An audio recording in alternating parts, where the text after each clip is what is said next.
comunicación, y nos da mucho gusto también porque hay casa llena y todos queremos saber qué es lo que hay detrás de este libro maravilloso. Y bueno, pues qué puedo decirles a ustedes. Arturo López Gavito pues es una institución dentro de las comunicaciones en México, ¿no? Dejó huella en la radio desde WFM, ha sido gerente del Instituto de la Warner, fundador de Virgin Records México. ¿Quién no se acuerda de lo que fue Radioactivo, que es de los creadores de esta marca, de esta tendencia del radio? Además de brillantes labores en OCESA y en BMG. Y ahora, pues presentando este libro que nos habla de muchas experiencias, de muchas vivencias.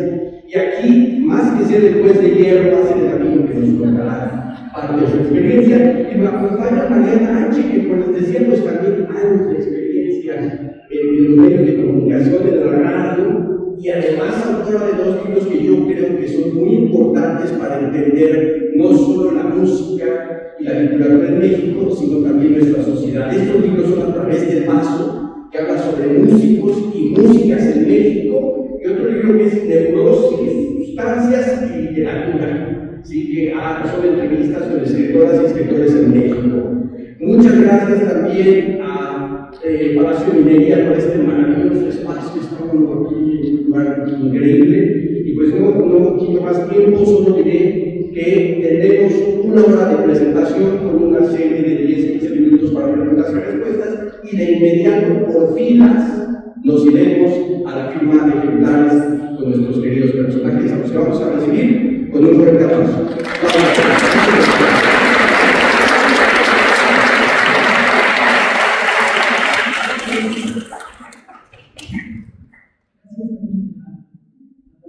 A todos ustedes, yo tomé una sala así de llena. Digo, tengan respeto por los lectores, porque se dice que en este país no hay lectores que nadie lee, y no es cierto, y quitan ustedes para demostrarlo y allá afuera también. Me parece muy atinado el título de este libro, y no me gusta nunca empezar con los títulos, pero en este caso quiero hacerlo porque el coleccionista de experiencias resume muchísimas cosas en la vida de Arturo López Gavito, y son tantas.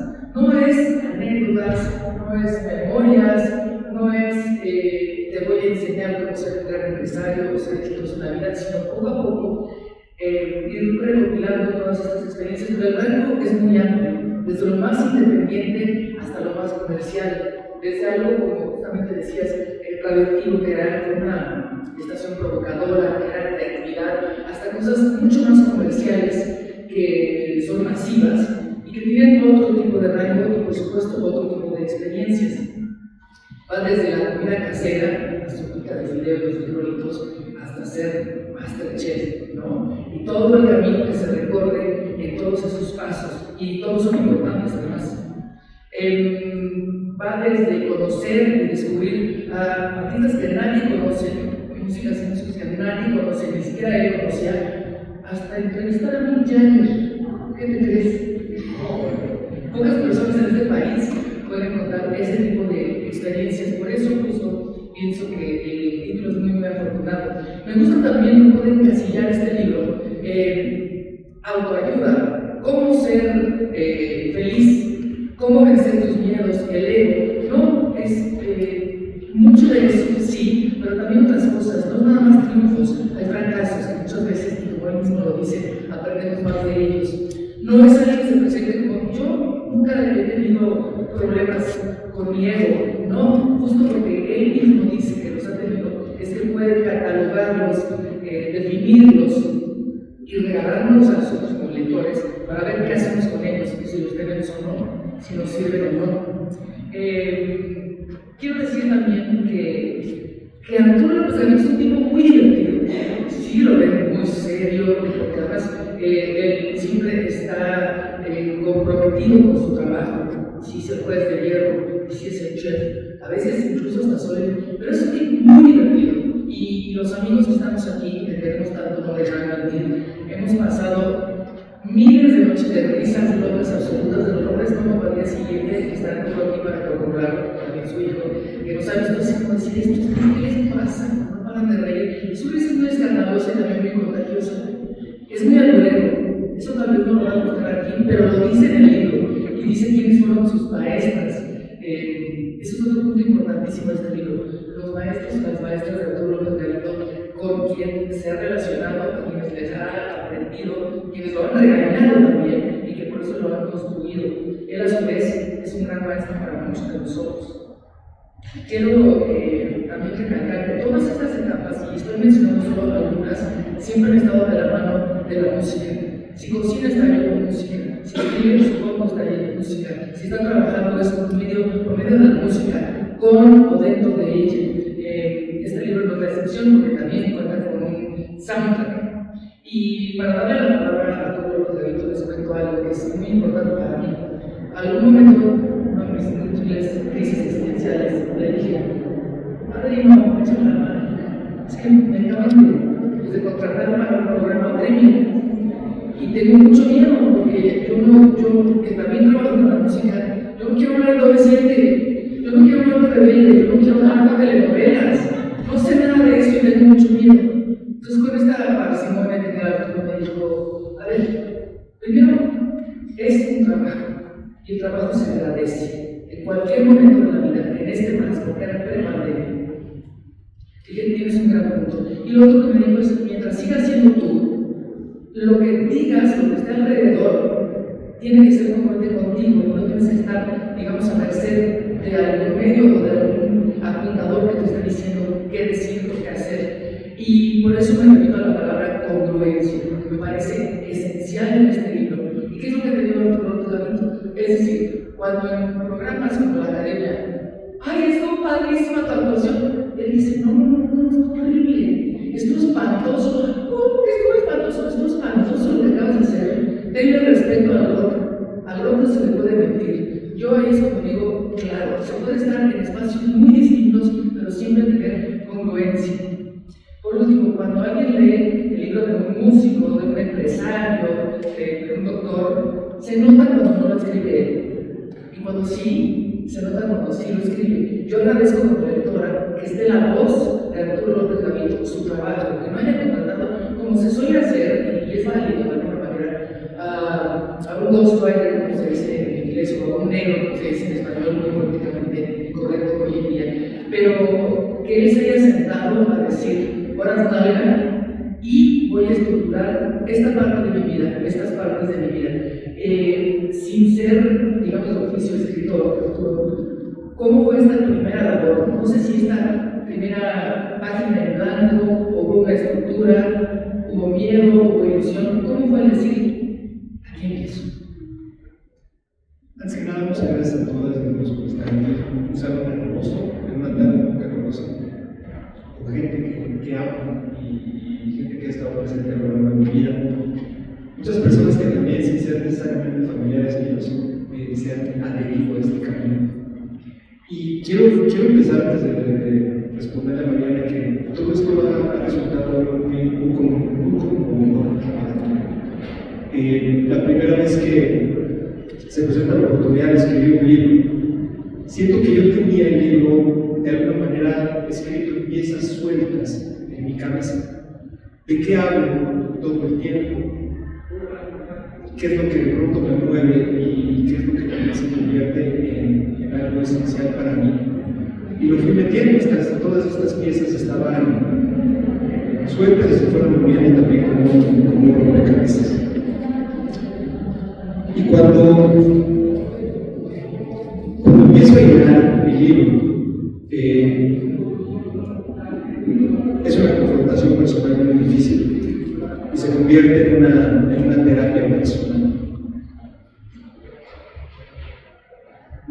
¿Qué relevancia puede tener un libro hoy en día cuando la gente está totalmente clavada en sus teléfonos celulares, cuando está consumiendo vorazmente información, cuando nos preocupa más la vida de los demás que nuestra propia vida, cuando estamos viendo cantidades de personas disfrutando el dolor y la desgracia de terceros, cuando vivimos también en una sociedad donde hacerle daño al otro a través de las redes sociales se convierte en una especie de deporte continuo.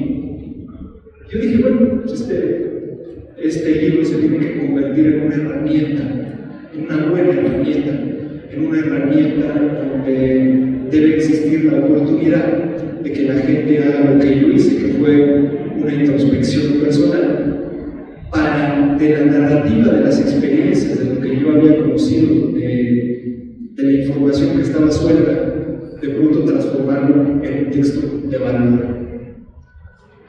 En el libro hablo particularmente de uno de los momentos más complicados, que es el ejercicio de donde te enfrentas a la primera página. ¿Cómo quieres iniciar este libro? Y les voy a leer brevemente esto porque así empezó todo el libro. Y dice: nuestra vida es un tren que va haciendo diferentes paradas a lo largo del camino. Cada parada simboliza una estación en la cual se sube o se baja gente. La presencia de cada pasajero en ese tren personal tiene siempre sentido y cumple un propósito en particular. Nadie jamás abordará nuestro tren solo porque sí. Y aquí se desprende todo.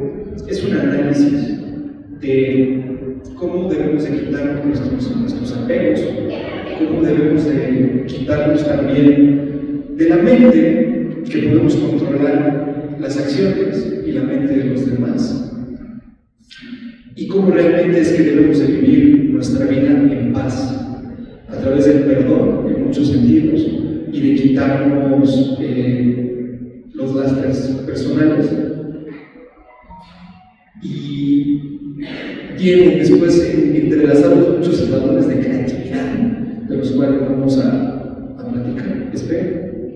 Hablando de creatividad, fíjate, uno de los primeros subrayados tiene que ver con el alumno. ¿Quién fue la verdolaga enmascarada? Pues Lourdes Ramos, ¿no? La recordamos porque aparte esta semana fue el Día del Alumno. Y quiero platicarles algo. Para ser licenciado en algunos cívicos, que es mi caso, pues tuvimos que ir a Tepito. Y fuimos a la Galería José María Blasco. Conmigo estuvo también Shona Porras, licenciada en Actores también, que me acompañó como trabajaba conmigo en Disney. De las pocas damas licenciadas en Actores también. Y tuvimos que asistir a 4 clases de 4 horas cada clase. Y nos graduamos escribiendo un ensayo. O sea, que no crea usted va a dar un ejemplo nada más que ya estamos haciendo. Pero era tan hermoso comprender la naturaleza del alumno como parte del calor mexicano, de la manera en la que también nos acompaña en la vida. Aquí está mi hermano, que es una de las personas que también amo profundamente. Y a mi hermano le debo muchísimas cosas. Le debo mi preparatoria, le debo el que me haya impulsado en la vida, le debo risas, pláticas, momentos maravillosos, pero también le debo el que él me haya presentado a Chava Flores. Y con la música de Chava Flores aprendí a rodear más la fineza de cada uno de sus textos. Y eso está perfectamente también contado en la ley. Entonces, así es como yo eso. Oye, ahora regresemos a más como anécdotas y experiencias, pero también dentro de la escritura del libro, no nada más cuentas la experiencia, sino igualmente cosas como energía para resistir los obstáculos, descubriendo nuestra esencia, la autocrítica. ¿Cómo fuiste haciendo como estos bullets para que fuera un capítulo redondo, digamos, si tuviera como este aprendizaje? Si es que escribe lograr no es, me parece que no es el objetivo del libro, pero para que sirva también para los lectores. Bueno, como bien dijo César hace un momento, mi carrera es producto de la transición de los medios de comunicación. A mí me toca crecer en México en la década de los años 70. Ahí describo un poco cómo nosotros somos una familia de clase media que nació en la colonia Roma, y de ahí nos fuimos a vivir en la colonia del Valle por una suerte también del destino. Pero la primera manera en la que yo te puedo decir veces como, ¿por qué soy crítico? Soy crítico porque en 1977 en México se instaló el primer sistema de cable que se llamaba Cablevisión. Nosotros tuvimos la fortuna de que ese sistema de cable llegar primero a la colonia del Valle y poder verlo ahí. Y recuerdo mucho que con mi hermano, con mis hermanas, con mi familia, nos sentábamos a ver los programas de Estados Unidos. Y ahí venía la comparativa de por qué México tenía un tipo de televisión y un tipo de artista y un tipo de música, y por qué Estados Unidos hacía la televisión de una manera diferente. ¿Por qué había mejores actores? ¿Por qué había mejores cantantes? ¿Por qué la televisión se producía de mejor manera? ¿Por qué teníamos series aquí en México como La Criada Bien Criada, y en Estados Unidos pues tenían El Crucero del Amor, Starsky y Hutch o Koyak, que son contemporáneas en esas series? Entonces, creo que como no pasa con la mayoría de la población mexicana, nosotros pues, sí tuvimos la oportunidad de comparar y de decir qué puede ser mejor o qué puede tener una mayor factura. Y a partir de ahí empieza este viaje por los medios de comunicación. Recuerdo también que empezaba a oírse la radio en México en inglés, en FM, a partir de la década de los 80. Y ahí también había música diferente a la que ponían en AM. Y esas estaciones de FM, como fue el caso particular de Rock 101 y el caso particular de WFM en su momento, también se convirtieron en un parteaguas para mí, para decir qué tipo de música me gusta y qué tipo de música está bien hecha. Luego llegaría MTV en 1981 y la década de los 80 sería también para mí como una universidad para aprender de música, para ver cómo los artistas ingleses y los británicos, como Michael Jackson y Madonna, estaban realmente en un lugar aparte, en un templo tan grande como en el que estamos viviendo y tan hermoso. Y viene Live Aid, y viene We Are the World, y viene Band Aid, y viene YouTube, y viene The Cure, y viene The Depeche Mode, y viene toda esta música que para nosotros, los jóvenes de los años 80, era algo increíble que existía. Pero luego llega el rock en español, y llega el rock en español representado por unas figuras espectaculares de España y de Argentina, y ahí estamos nosotros con nuestro rock mexicano en la penitas, como los mundiales, como pasado toda la vida. Estamos como que medio rascando, ¿no? Y empezamos a ver cómo la mayoría de los grupos nacionales, salvo contadas excepciones, querían convertirse en una suerte de los grupos alternativos que venían de Inglaterra y también venían de Estados Unidos. Entonces todo eso se fue forjando en mi mente como para decir, yo no me quiero quedar aquí, yo no quiero ser la selección nacional que esté en el apenitas y que apenas han logrado algo. Y no quiero ser un grupo de rock que no está a la altura de un Rolling Stones o de un Bob Dylan o de unos Beatles o de un Michael Jackson. Quiero llegar ahí. Y se empezó a convertir esto en una suerte de trabajar muy fuerte y de empezar a poner metas muy grandes con objetivos alcanzables también todos los días. Y ahí es Mariana cuando se empiezan a entrelazar las cosas en los capítulos. Es decir, no puedo contarle a la gente o a los lectores nada más el por qué fue importante la transición de la radio a los medios digitales para mí, sino tengo que entender cuáles fueron las lecciones que me dejaron y cómo en mi vida se convirtieron en algo muy positivo para después estas enseñanzas extrapolarlas al lector y que se convirtieran en un libro de utilidad. Entonces, parte del trabajo que hicimos con Pedro Random House, con Ana Bermúdez, mi editora, que me ayudó muchísimo, me llevó de la mano por todo el proceso, ella me decía, ¿y cómo vas a sintetizar el capítulo? ¿Qué le vas a poner para que se convierta en algo interesante?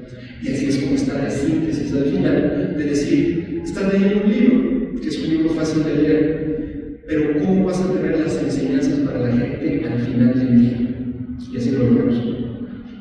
Estás hablando con la pasión que te caracteriza de música, de medios, pero creo que es una impresión que me das decir, ¿no? Porque todos tienen su lugar y es distinto, no es lo mismo hacer radio que televisión, que escribir, que hacer cine. Pero habemos muchos aquí de que hemos hecho radio, que hacemos radio y que nos enamoramos de ese medio, no sé si es tu caso, pero en tu carrera, y ahí también va la pregunta de quiénes han sido tus maestros, pero en tu carrera, en la radio, ¿qué papel ha jugado? Y si ahí consideras que empezaste a recibir las enseñanzas, digamos, profesionales de algunos